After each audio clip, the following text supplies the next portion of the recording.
स्वागत है आप सभी का। आपके साथ मैं हूं पुनीत और चलिए सीधे भोपाल लिए चल रहे हैं। संघ प्रमुख मोहन भागवत कुछ कह रहे हैं। उनको पता नहीं था। स्वामी विवेकानंद ने बताया भारतवर्ष को क्यों उठना है, अपने स्वार्थ के लिए नहीं, दुनिया के लिए जीना है। भारत के जीवन का प्रयोजन विश्व को धर्म देना यह है। यह अपना राष्ट्र, प्राचीन राष्ट्र निर्माण कैसे हुआ तो वेदों की ऋचा वर्णन करती है। ओम भद्रम इच्छन्त ऋषय स्वर विधा तपो दीक्षा मुपसे दुरग्रे ततो राष्ट्रम बलम ओजश्च जातम। विश्व के कल्याण की इच्छा रखने वाले स्वरविद ऋषियों ने दुर्धर तप किया, उसमें से अपने राष्ट्र की बल की ओज की उत्पत्ति हुई। किस लिए? हमारा धर्म प्राण राष्ट्र है। सबको जोड़ने वाले सत्य को हमने पाया। हमने इसलिए पाया कि हम खोजते चले गए। बाकी दुनिया बाहर सुख की खोज करते करते थक गई और बाहर जितना मिला उस पर समाधान करके रुक गई।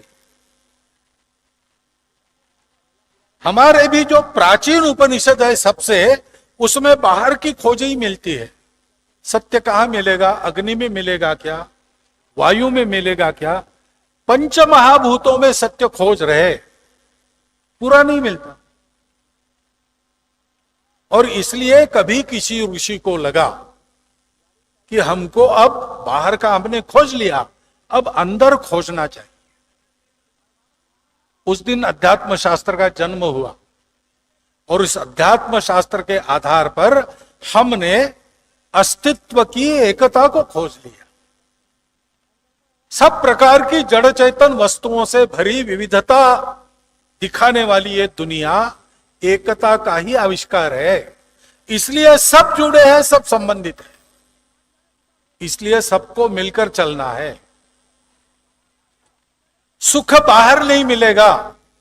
सबकी एकता के उस मूल को पाने में शाश्वत, कभी फीके न पड़ने वाले सुख का लाभ होगा। और यह सत्य हमको मिलने के बाद हमारा जीवन बदल गया। समय चरम पर थी, परंतु समाधान हमको प्राप्त हो गया। और तब हमने ये सोचा कि अगर सारा विश्व एक ही है तो ये सारी बातें सारे विश्व तक पहुंचाने का हमारा काम है। इसलिए ऋषि ने हमको आदेश दिया, एतद्देश प्रसूतस्य सकाशादग्र जन्मनात् स्वम स्वम चरित्रम शिक्षेरन् पृथिव्याम सर्वमानवा। सारे विश्व भर के मानव अपने अपने जीवन की शिक्षा हमसे पाए, ऐसा हमारा जीवन होना चाहिए। भारत का उत्थान इतिहास के उतार चढ़ावों में जब जब हुआ है तब तब इसी प्रयोजन के लिए हुआ है।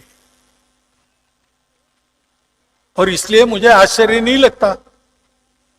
संघ स्थापना के 5 वर्ष पूर्व संघ संस्थापक डॉक्टर हेडगेवार नागपुर में हुए कांग्रेस अधिवेशन के व्यवस्था प्रमुख थे। अधिवेशन की अध्यक्षता गांधी जी कर रहे थे।